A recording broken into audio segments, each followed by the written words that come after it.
Selamat pagi, salam sejahtera bagi kita semua. Oke, ini habis materi tentang pola pikir dan sikap kewirausahaan. Materi yang akan disampaikan untuk pola pikir dan sikap kewirausahaan, ya. Ini ada pertama pengertian mindset, yang kedua apakah mindset bisa diubah, yang ketiga hal yang dapat mempengaruhi mindset. Ini hal-hal apa saja yang dapat mempengaruhi mindset. Yang keempat, cara membangun mindset positif. Yang selanjutnya, perbedaan wirausaha dengan karyawan, tentang karakteristik seorang wirausaha.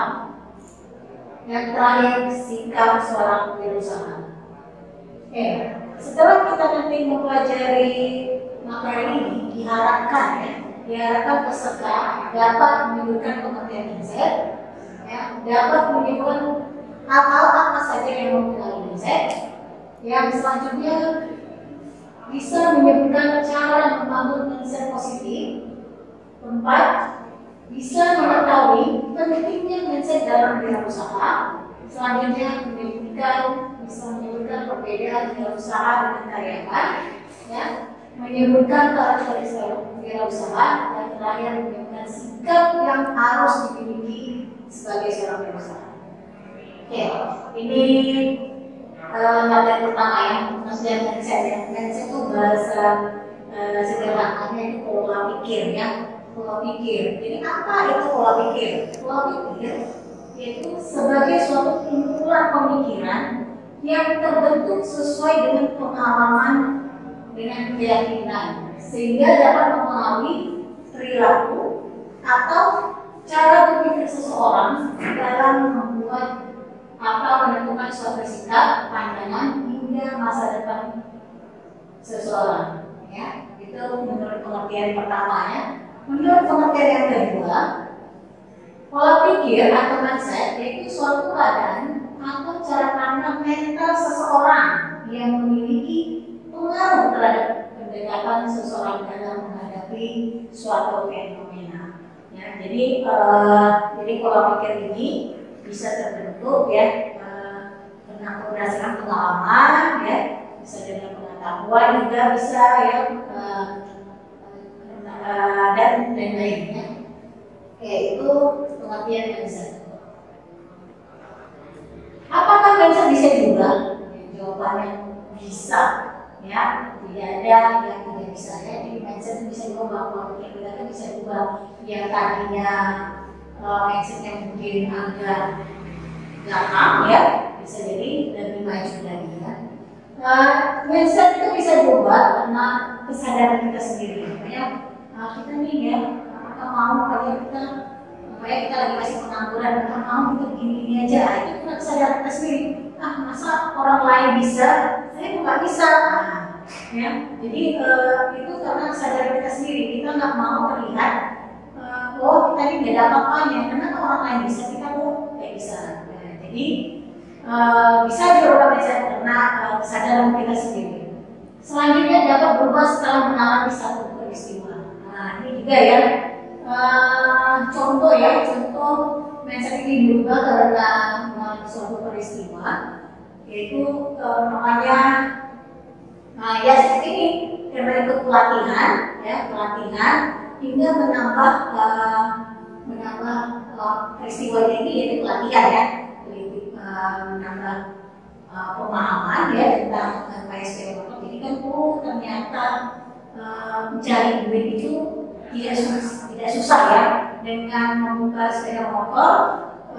Jadi kita bisa meningkatkan taraf hidup bukannya seperti itu. Jadi pola pikir kita memang harus bergantung pada orang lain ya. Jadi bisa dengan belajar jadi bisa berubah ya pola hidup kita. Selanjutnya, mindset dapat diubah dengan bantuan psikolog, yaitu psikolognya NLP ya, Neurolinguistic Programming yang ada yang menjadi. Tadi sebenarnya orangnya berarti contoh ya, orangnya nggak tahu nih dia tuh maunya gimana, atau keahliannya itu apa, atau skill yang ada di dalam dirinya. Jadi dia datang ke psikolog ya, dia nanyakan kepada psikolog ya, psikolognya yang ini ini yang biasa yang sudah ahli ya, sudah ahli nanti kita akan dites, nanti dia akan memberitahu kira-kira apa yang harus kita ubah atau dari sudut pandang mana atau psikolog itu mengatakan kepada si konsumen ya. Oke. Jadi intinya mindset itu bisa berubah. Cuman waktu pasti berbeda dari setiap orang. Prosesnya pasti berbeda. Bisa cepat, bisa lambat, itu tergantung orangnya yang menerima ya. Ada yang lama baru berubah pola pikirnya, ada yang cepat ya. Tergantung seseorang itu menerimanya atau kalau peristiwa tergantung kejadiannya ya semana terekam di dalam dirinya. Hal yang dapat mempengaruhi mindset ini ya. Apa saja sih faktor-faktor yang dapat mempengaruhi mindset ya. Pertama lingkungan sekitar. Ya, jadi kalau kita berkawan dengan yang segerombolan orang yang banyak pengangguran, mindset kita kan begitu juga. Yang biasanya cuma nggak tahu mau ngapa-ngapain, nongkrong aja udah itu aja kerjanya. Tapi coba kita bergabung dengan orang yang sibuk mencari bisnis apa nih yang kita kejar? Ini kayaknya bisa, ini bisa merubah pola pikir kita karena lingkungan sekitar kita, lingkungan kawan kita ya, kawan kita yang pemikirannya kalau kita berkawan sama orang yang bisnis pasti kita akan terikut ya, yang terikut bahwa kita jadinya mau tak mau menambah wawasan dan ya kenapa nggak bisnis ini ya, tapi kalau kita berkawan dengan yang nggak kerja, yang nggak ada kerjaan, jadi cuma nongkrong ya, jadi ya kalau kita ya begitu aja, tahunya cuma nongkrong doang ya. Jadi sayang waktunya dia bisa-bisanya.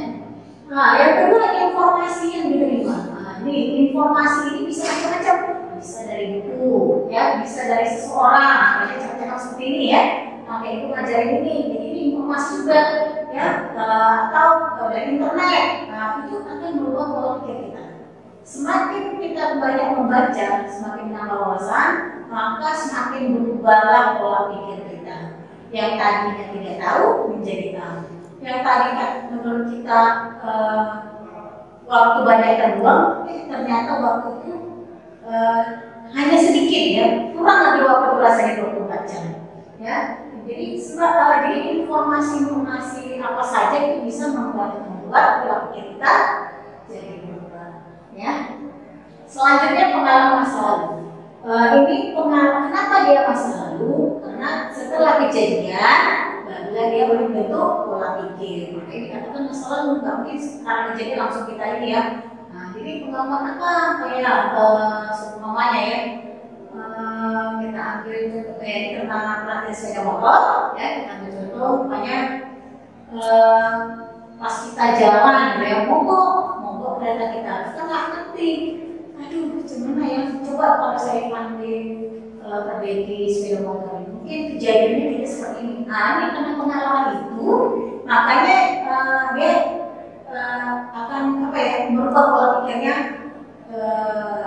Dia perlu untuk belajar tentang sepeda motor. Ya, nah contoh yang lain juga bisa seperti apa ya?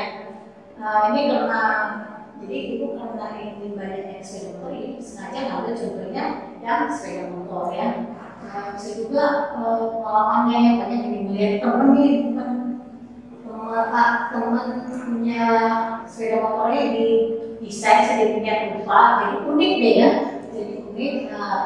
Itu dia pikir keren juga ya. Kenapa aku nggak bisa?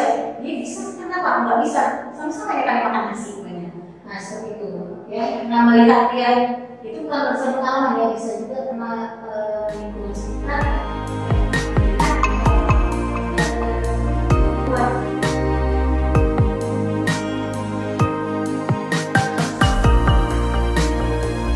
Assalamualaikum warahmatullahi wabarakatuh. Hari ini kita membahas tentang pemasaran digital atau digital marketing. Jadi secara singkat aja definisi tentang pemasaran.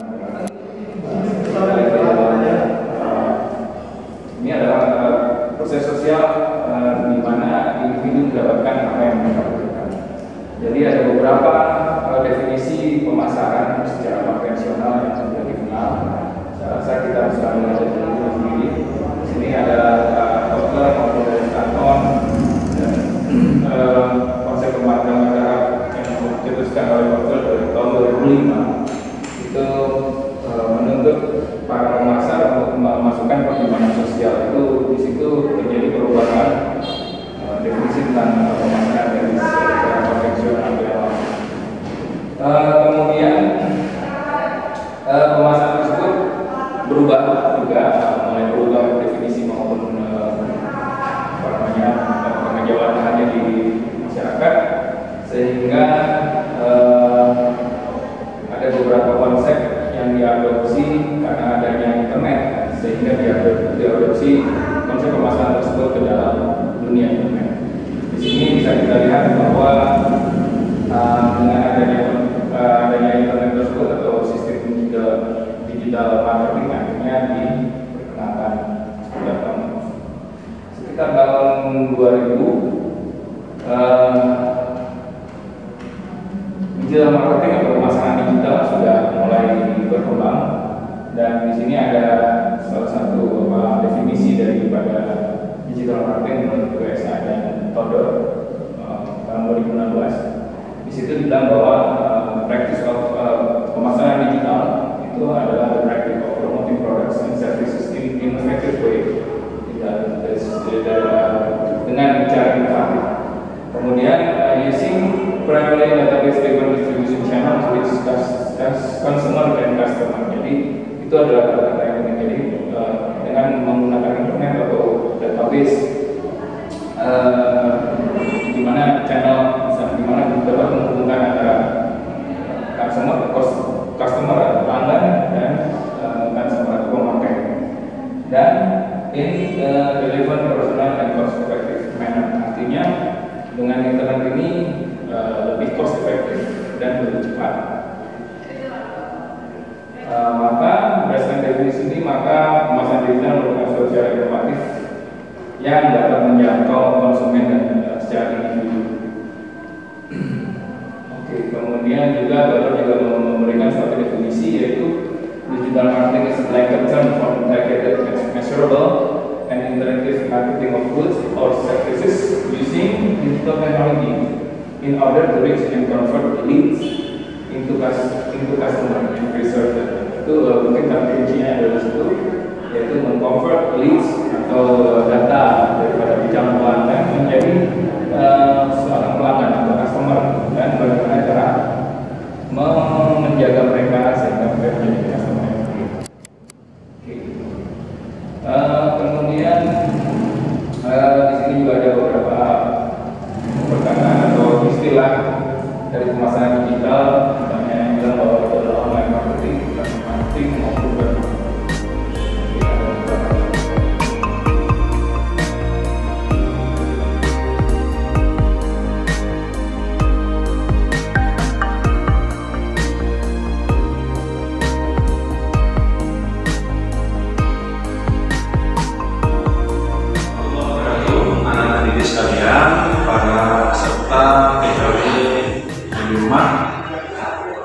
Saya ingin menjelaskan hari ini tentang masalah laporan keuangan.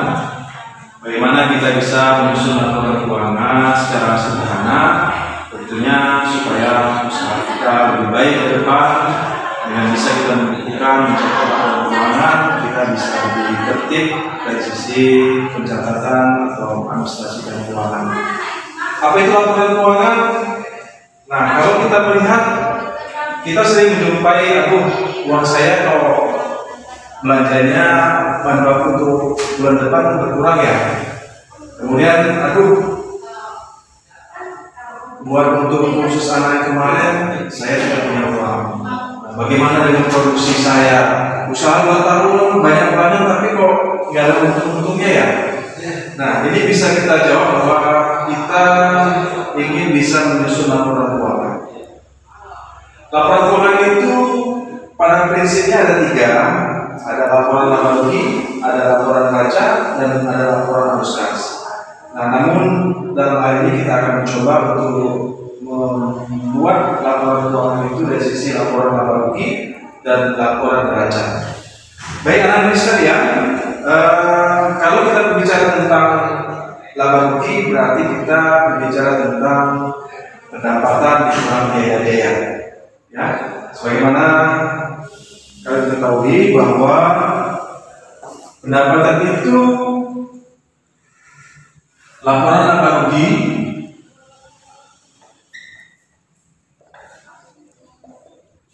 itu ada dua unsur di dalamnya. Pertama, pendapatan, ya, pendapatan. Yang kedua, biaya-biaya.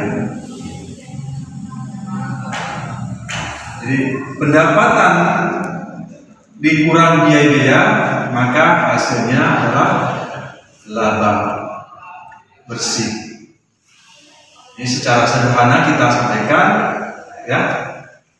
Jadi kalau dia positif, berarti dia kategorinya laba. Kalau dia pendapatan dikurang biaya-biaya, kemudian biaya-biaya lebih besar daripada pendapatan, maka disebut dengan rugi. Kemudian yang kedua, ada yang disebut dengan neraca. Komponen neraca itu, ketika kita berbicara tentang neraca, maka neraca itu biasanya terdiri dua bidang. Ada sisi kanan, sisi kiri, ada sisi kanan. Sisi kiri itu biasanya disebut dengan aset, atau biasanya di sini disebut dengan aktiva. Sisi kanan disebut dengan sisi pasiva. Apa itu aktiva? Aset. Aset itu sama dengan harta. Kemudian sisi pasiva disebut dengan liabilities.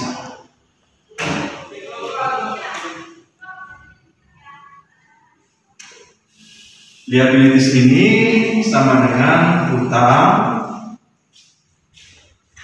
ditambah modal. Baik, agar kita bisa memahami bagaimana kita bisa menyusun laporan keuangan ini dalam bentuk neraca. Nah, biasanya kita ketahui bahwa aset ini adalah aset ini adalah bagaimana kita bisa menggunakan harta yang kita miliki untuk mengembangkan usaha. Nah, kalau liabilities ini adalah sumber kekayaan kita, sumber dana kita.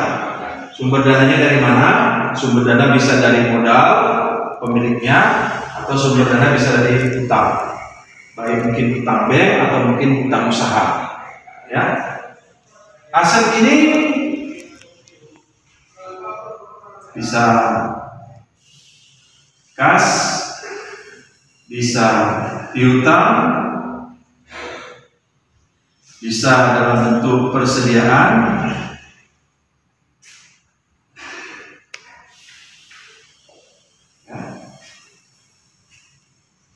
bisa dalam bentuk gedung, kendaraan,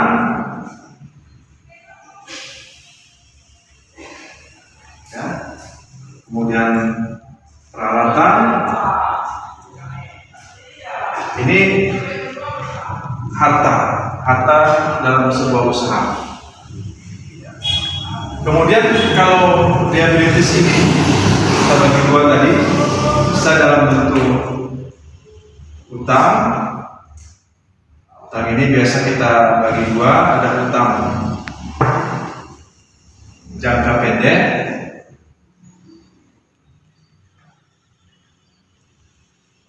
jangka pendek ini biasanya kurang dari 1 tahun. Nah, ada hutang jangka panjang. Jangka panjang ini biasanya lebih dari 1 tahun.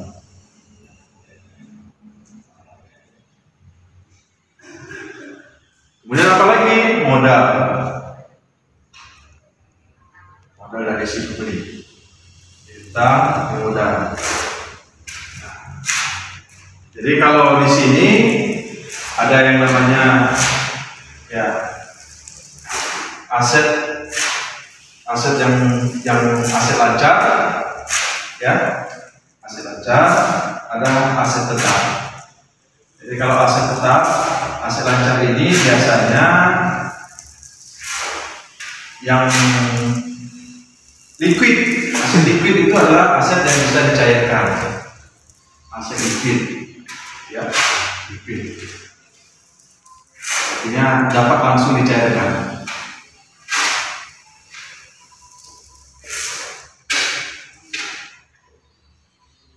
Ya, jadi kas piutang persediaan. Nah, di sini disebut dengan aset tetap. Ya, nah, biasanya butuh waktu untuk bisa dicairkan. Jadi posisi neraca harus balance, ya harus.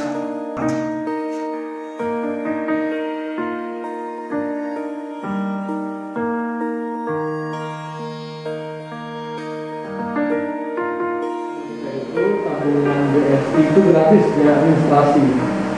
Jadi kemudahannya sangat luar biasa. 3 bank jadi satu, gratis lagi tarik tunai di Bank Mandiri. Bayangkan ada 3 bank dengan 1.200 unit di seluruh Indonesia, itu kemudahannya luar biasa. Jadi kita tarik tunai dari bank mana pun sudah bisa kan gitu. Harapan saya nanti memang setelah nanti kawan-kawan ini keluar dari sini membuka usaha bisa ketemu dengan saya. Jangan hanya ilmunya selesai sampai di situ aja, sayang. Otomotif itu sayang. Teman saya ada di kantor dari teknik otomotif. Kok jatuhnya ke perbankan kan gitu kan. Perbankan itu nggak ada ilmunya. Cuma ngomong-ngomong doang aja. Kalau kalian jelas kan dokter mesin ya kan. Jasa. Jadi jasa itu nggak bisa dihargai.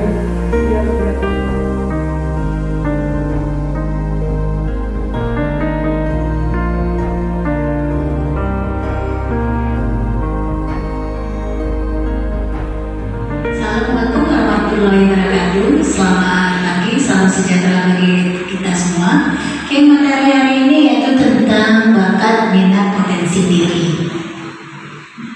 Materi yang akan sampaikan hari ini mengenai apa itu minat wirausaha, apa itu bakat, dan apa itu potensi diri. Selanjutnya, faktor-faktor yang mempengaruhi minat wirausaha, dan terakhir jenis-jenis potensi diri.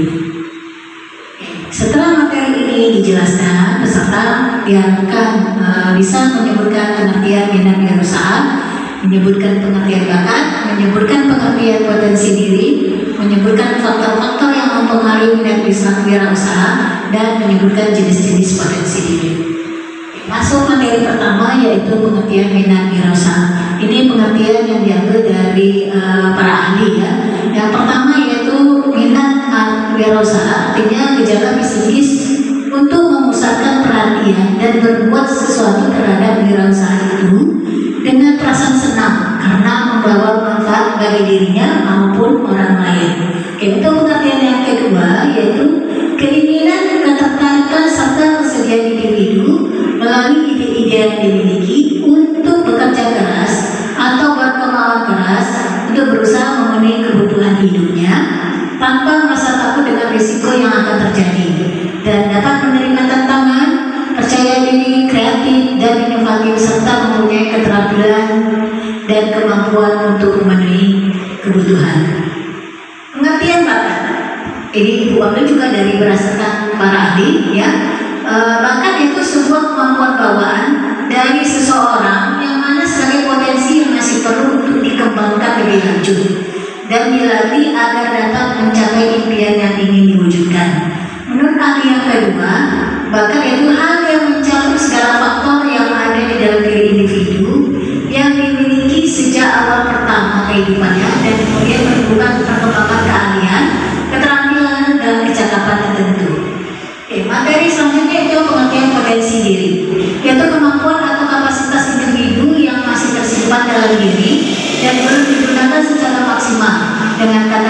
potensi ini masih dipendam dan belum dinyatakan lewat aksi maupun perilaku. Faktor-faktor yang mempengaruhi minat itu ada dua, faktor intrinsik dan faktor ekstrinsik. Faktor intrinsik itu yaitu faktor dari dalam diri, sedangkan faktor ekstrinsik itu faktor dari luar diri ya, dari luar diri. Ini tadi ya, faktor intrinsik ini yang dari dalam diri ada tiga, yaitu karena pendapatan, penghasilan, yang kedua harga diri, yang tiga karena perasaan senang. Ya. Kalau faktor ekstrinsik yaitu lingkungan keluarga, lingkungan masyarakat, peluang pendidikan dan pengetahuan. Jenis-jenis potensi diri ini ada beberapa ya. Yang pertama karena kemampuan musikal, kemampuan naturalis, kemampuan logika, linguistik, spasial, dan kemampuan visual, kemampuan estetik, gerakan tubuh, kemampuan interpersonal dan kemampuan intrapersonal. Jadi inilah jenis-jenis potensi diri yang ada biasanya dimiliki oleh seseorang. Itu saja materi yang Ibu sampaikan ya. Mungkin nanti ada pertanyaan boleh disampaikan, di luar juga bisa ya. Mudah-mudahan apa yang Ibu sampaikan dapat bermanfaat bagi kita semua. Ibu akhiri dengan Assalamualaikum warahmatullahi wabarakatuh.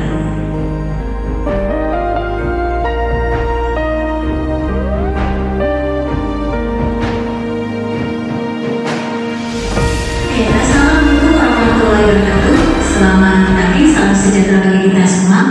Materi hari ini yaitu tentang ide bisnisnya. Jadi ide bisnis dan teknik cara membuat bisnis. Ini materi yang akan disampaikan hari ini ada materi ya, dimana nanti kita merencanakan suatu usahanya.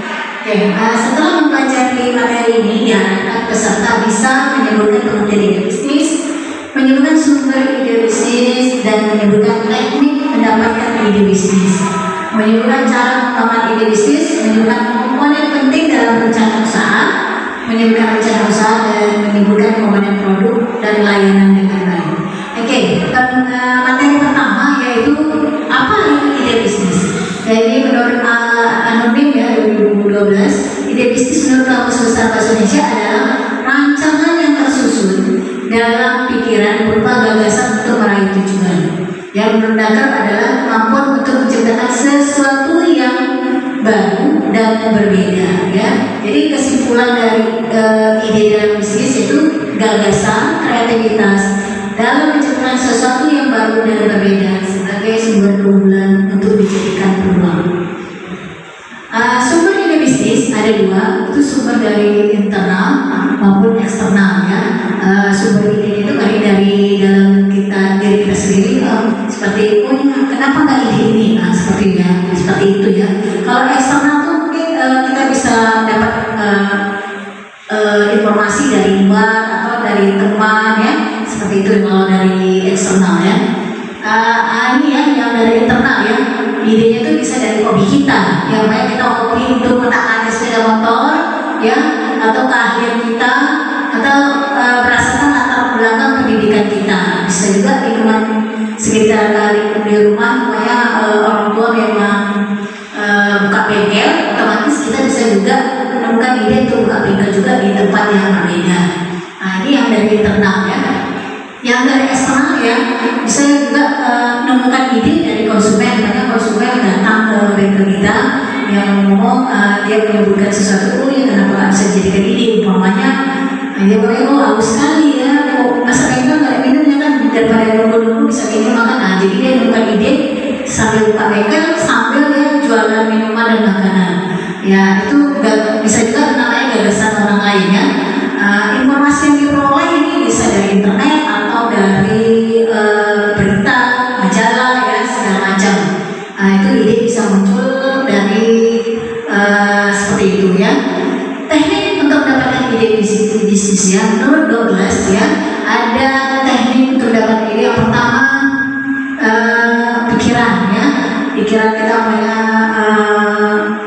sambil berpikir ya, sambil berpikir kenapa nggak buka ide ini gitu, atau berandai-andai supaya Anda bisa terbang ke sana. Makanya muncullah pesawat terbang ya.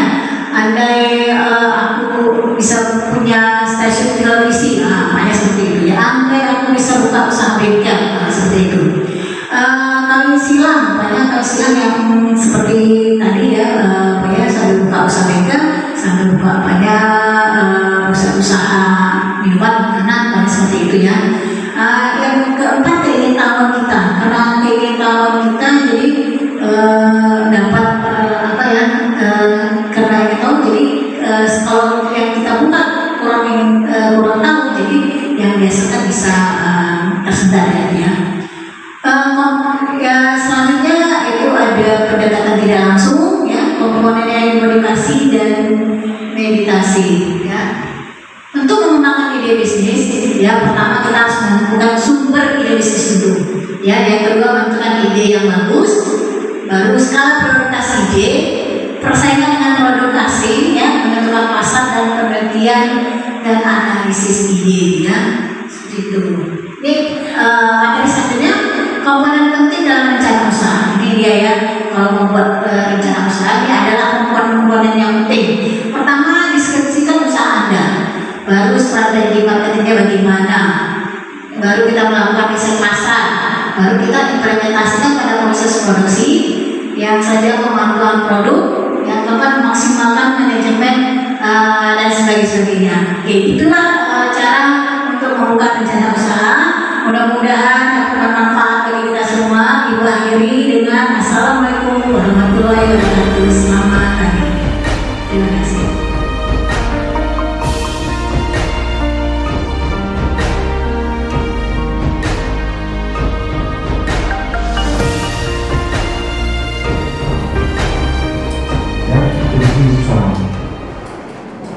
Jadi kalau jenis usaha itu, kalau menurut pemerintah nomor 2 tahun 2008 itu ada namanya usaha mikro, ada usaha kecil, ada usaha menengah, ada usaha besar.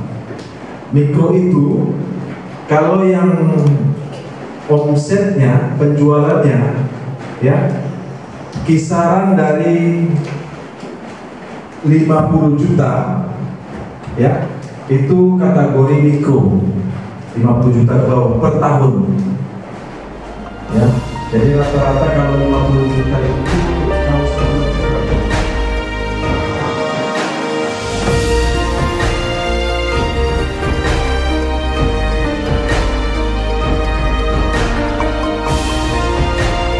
Assalamualaikum warahmatullahi wabarakatuh. Selamat pagi, salam sejahtera bagi kita semua. Jadi materi yang akan disampaikan yaitu tentang business plan ya. Business plan ya, materinya tentang pengertian apa itu business plan itu ya, pengertiannya. Apa manfaat business plan, tujuan rencana bisnis, dasar-dasar dalam membuat rencana bisnis, dan langkah membuat business plan. Oke, diharapkan setelah materi yang Ibu sampaikan hari ini, peserta dapat menyebutkan atau menjelaskan tentang business plan, dapat menyebutkan manfaat business plan, dapat menyebutkan tujuan rencana bisnis, dapat menyebutkan dasar-dasar dalam membuat rencana bisnis, dan dapat menyebutkan langkah membuat business plan. Ya, oke, ini materi pertama yaitu pengertian business plan.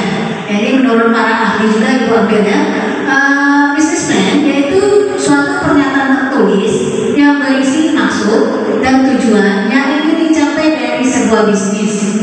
Selain itu, rencana bisnis juga mencakup target jangka pendek, menengah, dan panjang. Bagaimana cara Anda mencapai tujuan tersebut? Oke, manfaat bisnis plan ya. Ini manfaatnya agar tujuan bisnis menjadi lebih jelas, prioritas akan lebih masuk akal. Yang ketiga, bisnis plan akan meminimalisir resiko gagal. Yang keempat, memprediksi masa depan. Yang kelima, bisa mencari sumber dana. Tujuan rencana bisnis yang pertama, untuk mempertajam rencana-rencana yang telah ditetapkan atau rencana yang diharapkan. Yang kedua, untuk mengetahui arah dan tujuan perusahaan. Yang ketiga, sebagai cara untuk mencapai sasaran yang ingin dicapai. Yang keempat, membantu Anda agar tetap kreatif dan fokus pada tujuan yang telah ditetapkan saat awal ingin ingin membuka sebuah bisnis. Yang keempat, yang kelima ya, alat untuk mencari dana sehingga Anda dapat mengatur keuangan dan keberhasilan dalam bisnis. Yang keenam, sebagai sarana komunikasi untuk menarik orang lain atau pemasok, konsumen dan penyandangnya agar mengerti tujuan operasional bisnis yang kita punya. Yang selanjutnya, mempermudah untuk menjalankan usaha dengan mengetahui langkah-langkah praktis dalam menghadapi persaingan, mempermudah juga membuat promosi atau lebih efektif menghasilkan keuntungan ya. Selanjutnya, membuat pengawasan lebih mudah dalam operasional yang akan dilakukan. Terakhir, sebagai alat untuk mencari laba dan pihak ketiga seperti investor, bank dan lainnya. Dasar-dasar dalam membuat rancangan bisnis ya. Pertama, kita harus membuat ringkasan singkat ya tentang perusahaan kita dulu ya. Jangan terlalu banyak ya, cukup singkat ya, ringkasan singkat ya. Yang kedua, latar belakang bisnis, kenapa kita membuat bisnis tersebut ya. Dibuat alasan ya, alasan kita membuat bisnis tersebut. Yang ketiga, analisis produksi bisnis, kita jelaskan produk apa yang mau kita pasarkan ya secara detail. Yang keempat, analisis tenaga kerja, kira-kira tenaga kerja seperti apa yang kita butuhkan, berapa jumlahnya, itu akan dituangkan di analisis tenaga kerja. Yang keempat, analisis pemasaran distribusi, yaitu bagaimana kita menganalisa target pasar ya atau pendistribusian barang yang kita produksi. Yang keempat, analisis keuangan dan pengembalian modal, kira-kira berapa modal yang dibutuhkan untuk membuka usaha tersebut ya, berapa besarnya, terus semua biaya-biaya dituangkan. Kemudian kira-kira berapa lama uang yang kita keluarkan ini balik modalnya berapa lama.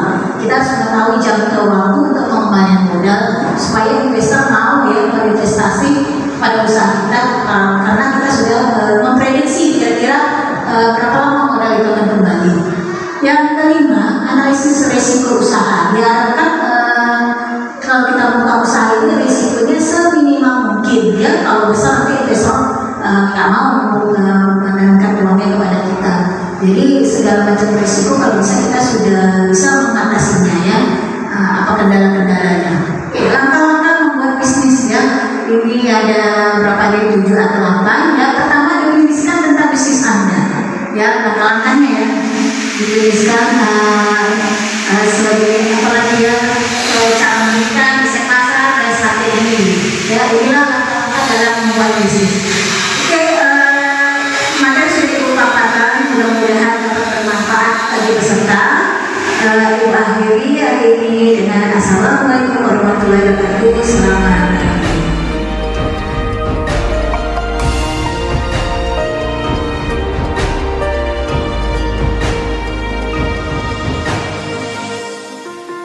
Assalamualaikum warahmatullahi wabarakatuh. Selamat pagi, salam sejahtera bagi kita semua. Kemarin kita sudah membahas materi tentang rencana usaha atau komponen-komponen dalam membuat rencana usaha. Jadi dari praktiknya itu Ibu harap peserta membuat ide ya, ide tentang kira-kira rencana usaha apa yang dibuat dengan panduan yang telah Ibu sampaikan semalam ya. Jadi nanti Ibu sebarkan kertas untuk menuangkan ide-idenya dan bersama panduan dengan waktu kurang lebih 1,5 jam sudah cukup ya, itu bisa dikumpul hari ini juga. Oke, itu saja tugas kita hari ini. Selamat mengerjakan. Assalamualaikum warahmatullahi wabarakatuh.